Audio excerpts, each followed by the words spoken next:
Fast am I, as Raina Sarah. Good afternoon, ladies and gentlemen. And thank you actually for waiting for this late session. We've had a fairly lengthy, extraordinary Tynwald sit-in. I'll come back to that later. So first of all, an update from our hard-working and dedicated colleagues at Department of Health. Since the last update yesterday, there has been one confirmed positive test for coronavirus on the Isle of Man. There have been no further confirmed deaths from coronavirus. The total number of confirmed cases of coronavirus here now stands at 326. The number of deaths in the community remains at 17, and the hospital deaths remain at 6. There have been 3,416 concluded tests, 43 people are awaiting results, and 6 people are awaiting tests.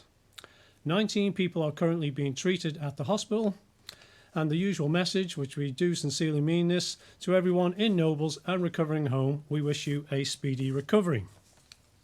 Now, since the start of the pandemic, I've been truly impressed by the adaptability of the people of the Isle of Man, as you have all continued to work and adjust to the changing restrictions and limitations of everyday life. You have heard me talk many times about the Manx resiliency, and our island has shown bucket loads of it. From the people adapting to a new way of working from home, to the people heading into work day by day to keep our essential services running. I know it has not been easy. We've had to quickly change our working practices and redefine the art of possible with limited face-to-face interaction and a new reliance on technology and communication. We have seen businesses move full teams of employees to remote working, introduce strict social distancing measures to ensure the welfare of their staff, and we've seen thousands of people taking sensible and well-balanced approach to keeping our island safe and the economy going. I want to sincerely thank you all. Last month we announced that construction, trades and horticulture related businesses could return to work where it was safe to do so. The first phase return to certain areas of our economy was an essential part of our move towards stay safe. And this is safeguarding jobs for our economy now and for the future. It allows us to reduce the pressure on parts of our society and our economy and allows us to focus on those areas likely to need support for much longer. Since the return to work, we have received positive feedback from our partners across sectors who have found sensible and safe ways to return to work and resume important economic activity on the island. Businesses have offered good support to their workers to make sure they're safe, and with the salary support scheme working alongside, it means that the vulnerable workers don't have to go back to work until they are ready. Thank you to those businesses who have adapted to these changes. The return to work of different sectors has always been a delicate balance, and one which will be achieved through regular dialogue and constant review through our clearly defined measures of health readiness, social pressures and economic pressures. This week, the Council of Ministers published a key medium-term response document that outlines how we will monitor these measures in order to decide how we move forward in a considered, transparent, measured and phased way. We have now moved into Stage 2, Stay Safe. This will involve a series of decisions about the current health, social and economic restrictions. And we will be reviewing this every 2 weeks with the next review set for this coming Thursday. In the meantime, we continue to support our business sectors that are struggling with the continuing restrictions. The raft of schemes introduced last month are providing much needed assistance to some of the most hardest hit sectors. To date, we have worked through a considerable volume of applications and inquiries for our various support schemes. The Department's Coronavirus Business Support Scheme has been receiving hundreds of inquiries a day. We have now paid out over £7 million to over 2,000 businesses and self-employed. We are continuing to work round the clock to ensure that eligible applicants get the essential funding as quickly as possible and have processed 97% of all applications received. Our bank loan guarantee scheme, created in partnership with HSBC, Lloyds, Barclays, Conister Bank and RBSI, has already approved £1.2 million of additional funding to 23 businesses, and applications still coming in. We have now paid over 1.9 million worth of applications of our strategic capacity scheme to help 37 businesses in our tourism accommodation sector, with 61 more applications in the pipeline. This fund will help accommodation providers to ensure creditors within the local supply chain are paid first and help boost the local economy. We have also processed over £60,000 worth of support to businesses evolving their operating models through the Business Adaptation Scheme, and this has shown the true Manx innovation is alive and well. Treasury has processed over 2,600 applications for the Manx Earnings Replacement Allowance to help those displaced from work at this difficult time. The Salary Support Scheme has now paid out over £6 million to help businesses to retain employees and maintain a consistent and engaged workforce that has supported over 8,000 employees in the workforce. Our hope is that with all the support packages and working together as government, business and society, actual job losses can be contained. We are still on a long and uncertain journey, and we know we will need to revisit the support options going forward to ensure our businesses have the security and assistance as we head into a very uncertain future. This is another reason why the need to bring these businesses back to work in a safe manner. We continue to work with Treasury, industry partners and associations to make sure we have a frank and rounded picture of the island's economic landscape and the challenges our businesses are facing. We are now extensively looking at a longer term economic planning and what support might be required on the longer term basis. Working together, we will forge a new way that uses the best Manx innovation, the best Manx resilience to ultimately establish a new normal. But we still have difficult decisions and judgments ahead. Yesterday, we announced the cancellation of this year's Classic TT and the Manx Grand Prix. A clear example of one of those difficult decisions, one that we never wanted to have to make. A decision that was unfortunately inevitable in the light of travel restrictions and logistic challenges facing the island, and one that was made in full consultation with all relevant stakeholders. That's again part of our framework shown in the medium-term response. Where we need to make decisions, we will do so with all the evidence that we have, and we will consult and we will listen to a wide range of opinions in doing so. The Department for Enterprise has a key role to play in this, and we continue to play an active part in facilitating these important discussions and decisions. While we continue to see shifts in our culture, our society and our economy, I'm confident that the island's spirit and determination will see us through. The Chief Minister's clarification yesterday regarding visiting friends and family is a further acknowledgement of the good judgment shown by the Isle of Man public and the trust in people making sensible choices. Under the current legislative framework, up to 2 people could visit another person at their premises. They should stay outside and they should maintain 2-metre distance from other householders at all times. We know the effect of social distancing has had on many people.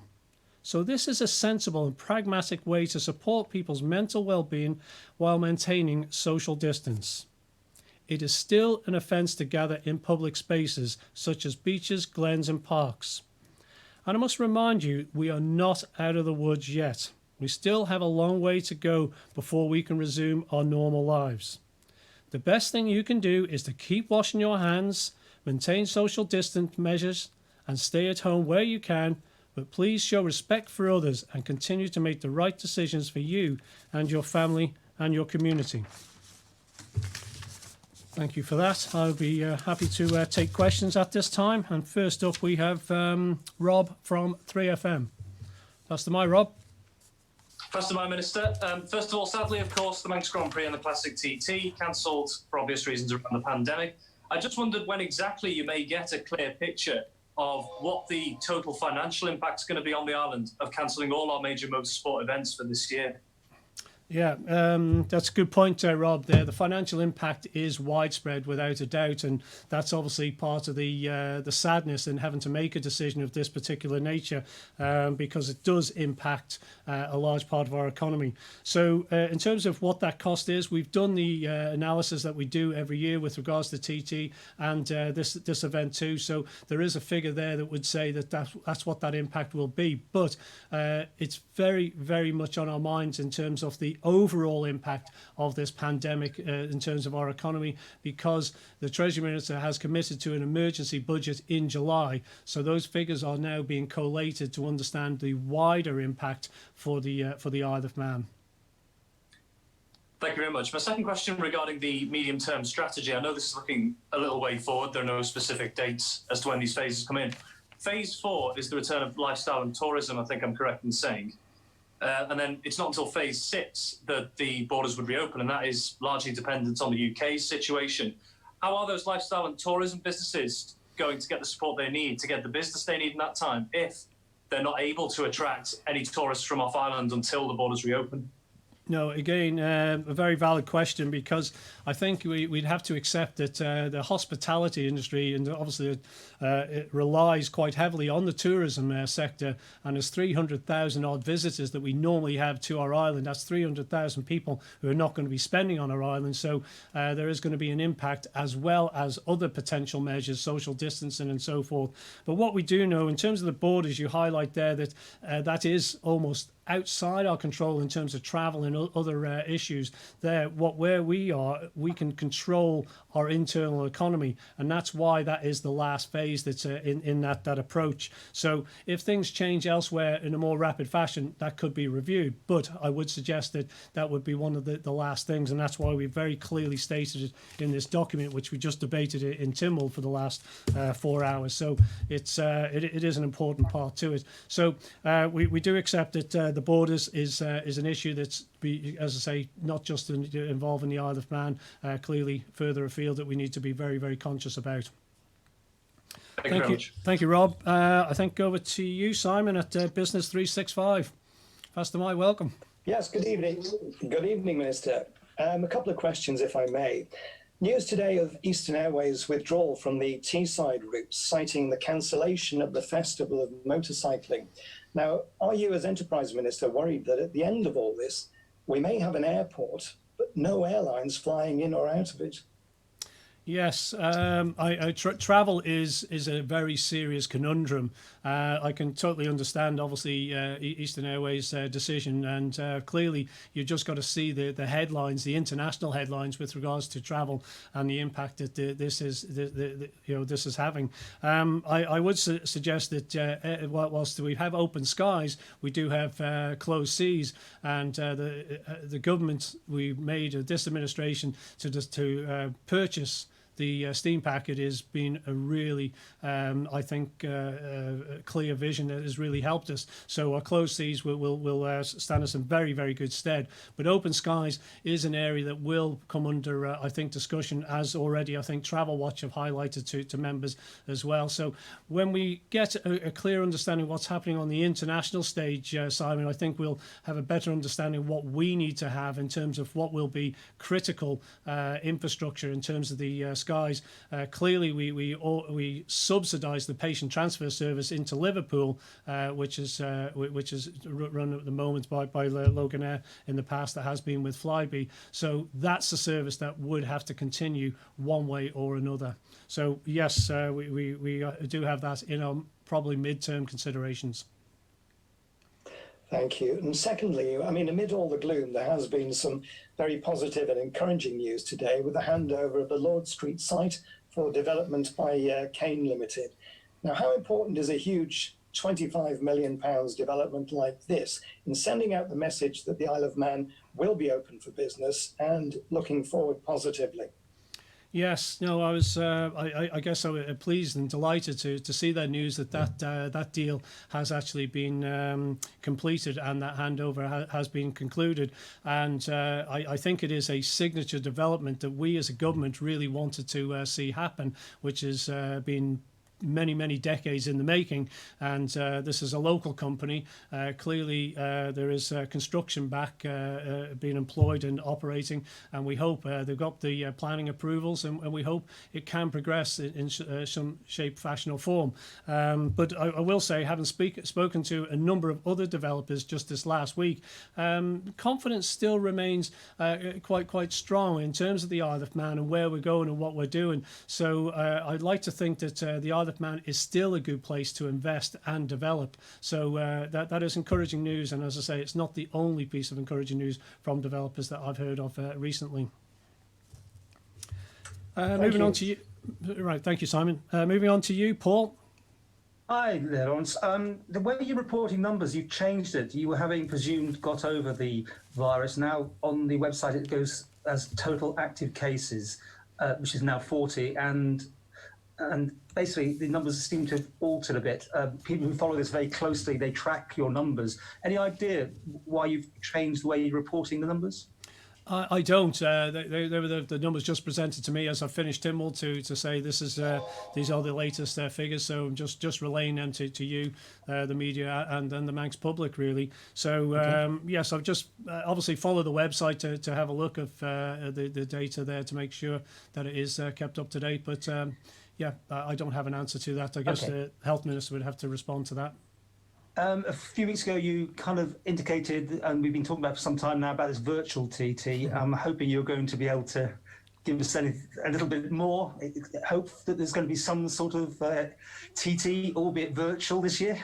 Well, a virtual TT has, I'm led to believe, a number of logistical challenges digitally in terms of how that races. We know of the virtual game where two people can play, but can that be done on a larger scale? So our colleagues in our digital agency are speaking to our motorsport team, and I'm waiting for an update of that. But outside that, Paul, I would say that it's very much on our minds as to entertainment for the TT fans and the Grand Prix fans. There's a phenomenal back catalogue. I see this with other sports. They're replaying, cup finals and things like that. And there was a film coming, wasn't it, with regards to Mike Hailwood around TT, which is probably one of the greatest motorcycling comebacks of all time. And so I'm sure Tim and others will be going through their archives and considering what they're going to replay. But entertainment is definitely on our agenda, and we'll consider how do we keep whet that appetite. So that's a good point. Thanks again, Paul. Paul, was that you? So now move on to Josh at ITV. Pass the mic, Josh. Thank you, Minister. In regards to returning to some form of normality, there are some people who wish to return to work who can't because of childcare commitments, whether that be after construction starting again or the upcoming retail services opening. Some are feeling pressured to return but can't. What support is available for them? Well, there is continuing support for those who can't go or don't wish to go back to work if they feel that they're vulnerable in any way whatsoever possible. But you just mentioned there with regards to those with your young people, young children, and I say it wasn't easy, which was in the presentation there with regards to people working from home. Many have been doing this pretty much from day one. Our finance industry, our digital industry, and sometimes they could be living in fairly close quarters. If you could imagine a family, there might be a husband and wife doing two different jobs, and they're trying to homeschool. Big challenges there, and that is recognised that is an issue, which is why the hub schools is very important, and our colleagues in education and the minister is working on this particular issue as we speak. Okay, thank you. And my second question is the next phase of planning will see non-essential retail and services return to work. Will this again be a choice and not a necessity, similar to the construction sector? And are you able to give us an insight into what sort of safety precautions are already being worked on so these retail spaces can operate? Yes, it is, and I think this one is a little more difficult, it's fair to say. The construction and horticulture, a lot of outdoor activity, a lot easier to maintain social distancing. With regards to non-essential shops, not so easy. However, it's well worth recognising how a number of industries, a number of shops have already adapted to deliveries, click and pick up, for example, as another option. It is one we will have to monitor very closely. We're trying to assemble as much information we can from the Chamber of Commerce and Claire Christian, who's featured on here before, I know, with regards to retail, to understand how we could do this. Because if you open up all the shops all at one go, we could have a very, very crowded, high street very quickly. So we do need to think about this very carefully. And what we're trying to do is, as always, do this in a very orderly fashion to make sure that we can do this that's going to suit our society as well as our economy. Thank you. Just to clarify, will it be a choice for them to return to work like construction? In a similar way, if there is any sort of vulnerable issues, and we want people to be comfortable and content that they have the right mechanisms in place. So I think that is very important that they do that. So we're consulting with various different organisations to understand how different shops can operate, because they have different activities. And I know there's a raft of people in the retail sector that have close quarters, are quite concerned. So we do. It is very much on our agenda, and we're gathering as much evidence as we can, so as we can make a well-informed decision when we do make that. When we announce that. Thank you, Josh. Thank you, Josh. I think we got Chris Cave from Energy. Oh no, sorry, apologies. Alex is next from BBC. Got a new look there, Alex. I see. Yeah, rocking the baldy look today. Minister, you say we've passed the £7 million threshold now for support which has been handed out to businesses. I know that originally there was £100 million of support allocated. I understand that £100 million won't all be going in the form of direct payments to businesses. But what's the upper limit of support payments which can be made? When does the money run out, so to speak? Well, first of all, I point out, Alex, that 100 million was about the impact on our economy. So there's revenues, significant revenues that government would rely upon within that 100 million. So it's not direct spend. So that is greatly reduced from that, I might point out. But we did state very clearly that there were funds there up to 6 months. Treasury Minister made that point more than once, I'm sure. And of course, there were moves with regards to gaining access to loans if needed as well at the same time. So we know we're comfortable at that particular period, but what we're hopefully starting to see is certain sectors go back to work. They can start to contribute to the economy. So therefore, the support that will be required becomes less as more sectors actually go back to work. Is that necessarily true though? Because with different sectors opening at different times, it stands to reason that as certain sectors get back on their feet, others begin to suffer more. Well, to be honest with you, I mean, it's difficult to say until you actually do the VAT returns and do the analysis. And that, of course, is where it comes back to our colleagues in Treasury who are trying to collate this information as much as possible. I mean, it's interesting to think, isn't it? Just going through that debate that we had here, this midterm response to COVID-19. And you think back, was it the 19th of March, that fateful day when we had our very first case? How do we know what that impact is? We know it's significant because we've closed down pretty much most of the economy. I think it was 75% of the economy. So those that are producing, and I want to say thank you to those industries, the finance and the digital industries, who have continued to perform, and some of them perform very well indeed, that have supported the economy, the other hand, therefore the taxes, therefore the frontline services are very necessary. So, but what I would concede there, though, Alex, is that there will be different businesses affected at different levels. And that's why, as we return these sectors, it allows us to focus in on those areas that are continue to be affected and understand what kind of support we need to give them ongoing. Thank you. And just to ask you another question there, Minister. I know yesterday the Chief Minister said that he would certainly like to see the motorcycling calendar bounce back even stronger next year. Do you echo that, or do you realistically think that TT 2021 and indeed the Festival of Motorcycling 2021, if they go ahead, may well have a very different look and feel to them? It's everything's possible. I guess this is what's your new normal. You're asking what is the normal TT.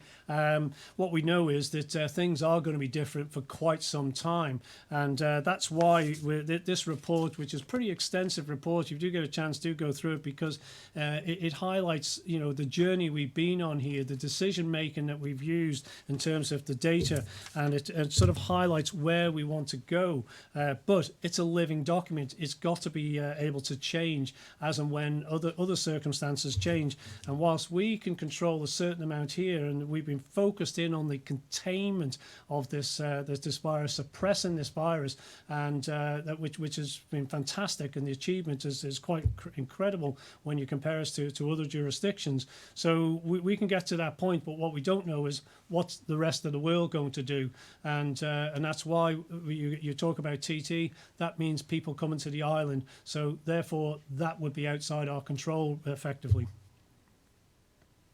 Thank you, Alex. And we got last but not least Tim. Pass the mic, Tim. Faster, my Minister. I can tell you that they're having an announcement on Thursday regarding some TT-related entertainments that should, at least, I think, in part, keep people entertained, but more on that to come. Just want to pick up on Alex Bell's point there. How hopeful, though, are you realistically for the TT, the Classic, and the MGP for next year? We've had all the stories of non-deposit and payments from accommodations not being paid out. There's a probable fear, I would imagine, of travelling around the corner that will affect next year. Could be a lack of carriers. People are going to be without earnings. We've not even really seen yet the huge economic fallout that's to come. These are huge scars from this pandemic that really could hit the events next year. Yeah, No, you've highlighted them all there very well there, Tim. But pretty much all those are outside our control on the Isle of Man. All we would say is that we would want the TT to come back, and we would want to make it bigger and better than ever. You'll of course remember the foot and mouth, and what happened there, and consequently, it did come back, and it has become bigger and better than ever. So I think there's a commitment there, certainly from a government perspective. You heard it from Chief Minister, you hear it from me and others, I'm sure, to say, yes, this is part of who we are, and that's why we want to do everything we can to bring it back. So all we can do is really look at the midterm issues, really. And I come back to this report, if I may, because it is about a midterm response. And what we've got to do is to be able to be still very fluid in understanding what we can do, to what we can control, and then depending on what happens elsewhere is outside our control, but we will adapt. Just a quick supplementary on that. I mean, foot and mouth, you can't really compare foot and mouth with coronavirus. The effects that are going to be longer lasting. Correct, but the TT was cancelled, and it was a really traumatic issue. It was a huge, financial cost to the Isle of Man, which is where a lot of the debate is going around at the moment. So that's the point to accept. So we would, as I say, we still remain committed to the event and what it is. And second question, following Tynwald just now. Is the Council of Ministers afraid of scrutiny from the court? It seems to be a stark split developing now between the Legislative Council and the House of Keys with the Comyn vote. We know that Comyn needs to be flexible in these times, but isn't scrutiny important as well? Yeah, of course it is, absolutely. That's, the democracy that we are, and we're really fortunate to have shall we say, a small parliament, small government, and we can adapt. And the great thing is, what's just happened is we've just had a 4-hour virtual Tynwald session, so our parliament has adjusted the support schemes that we have put in place, how they're performing, being challenged on their all the detail on that. So it does continue. There's no doubt about that. Okay. All right, Tim. Great. So I think we've done two questions. All. Any other questions anyone would want to ask this time? Looks like Rob.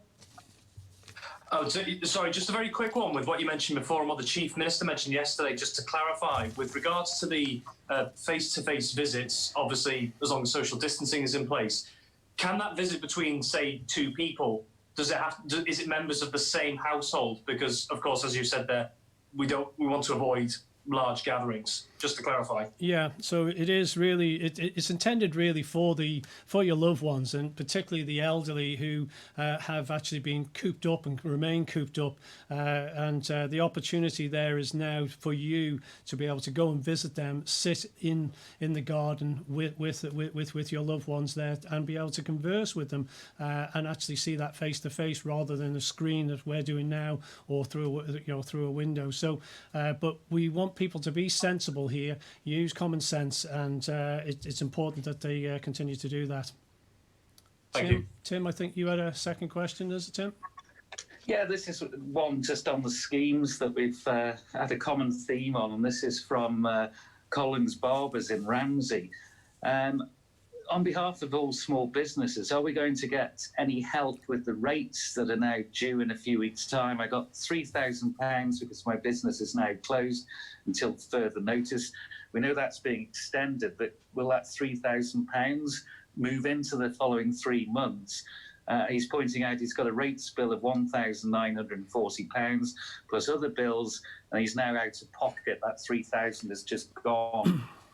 So what is the next stage that we're hearing about in the £3,000 support scheme? Well, first of all, with regards to rates, you do need to take that up if it's your local authority or for central government. If you have difficulties, do raise that point. Similarly, with regards to utilities, if you've got any problems with there, contact the utility company and look for some form of deferment.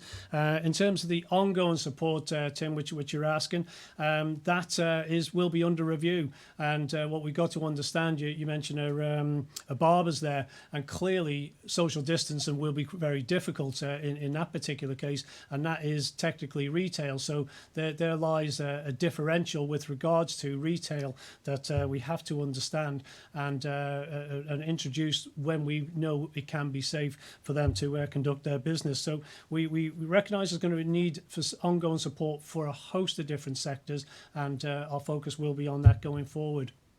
I just quoted the barbers. I could have quoted the micropub beer sellers in Peel. We've had other businesses get in touch. They're all saying that £3,000 because their ongoing expenses is going pretty quickly as they try. Yeah, he can't work, but the microbrewery had buying punnets and trays to do takeaways with, and that's expensive as well. I mentioned the adaptation grant that we have, and we've had a host of inquiries in that particular space, and it gets back to the point I made earlier with regards to innovation. That's exactly what you need to do.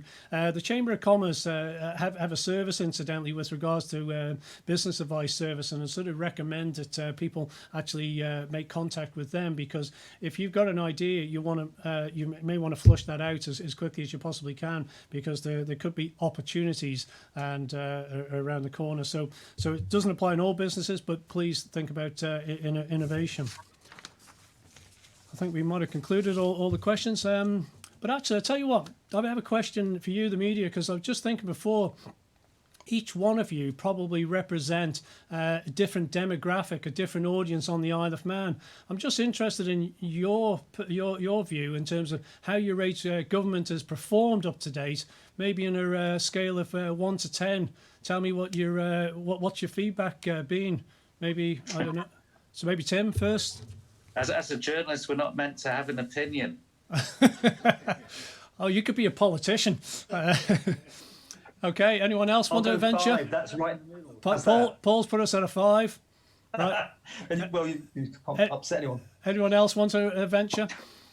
Just a feedback from, I know both all you run the social media campaign, so it's quite interesting. I'll just say that the press conferences are getting an enormous following, and there probably is a bigger interest in what is coming out from these, the announcements, and potentially, and it's been a talking point for a number of years now, political engagement. Yeah, and I think that's one thing that's come through more than anything. People are more interested in politics. You know, they talk about the apathy and our past. Now there is very, very a clear interest, and that's encouraging to hear. I have to say. So I just thought I'd throw the question back at you, rather than. As we're having a bit of a chit chat, can I just give a plug for an event tomorrow? The Royal Television Society Isle of Man are having a Zoom conference, and everyone's invited to attend because the TV journalists, are going to be put under the scrutiny of the public on what they think it's been like, because obviously it's been very Marmite. People love the questions, people hate the questions, people think we ask the same questions all the time, and so on. So the public get a chance tomorrow, and all details on the Royal Television Society's website. Thank you for the plug. Absolutely. Thank you very much, Paul. Great. So thank you very much for your time today. Really appreciate it. Before I do a shout out, which is actually going to be a video clip that will show a dedication and commitment of people around the island. So it's a continuation of what we've done before. I just want to say, Man and Sonda Brack, Isle of Man forever, Tanning Sushi, stay safe. Good to my head.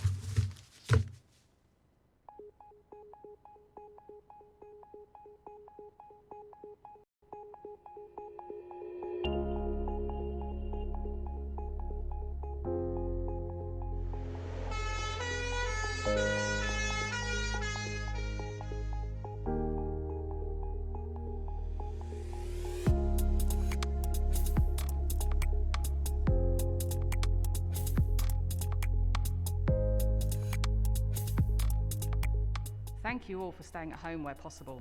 We hope you're staying positive in these challenging times. We've come so far. As we move forward into the next stage, please continue to stay at home whenever possible. And we will continue to keep you safe. Make sensible choices. Your actions are vital. Please play your part. For you, for our island, and for our community. Please stay home where possible. For you, our island, and our community. Please stay home where possible. Stay safe. Stay safe. Stay safe. Stay safe. Stay safe. Stay safe.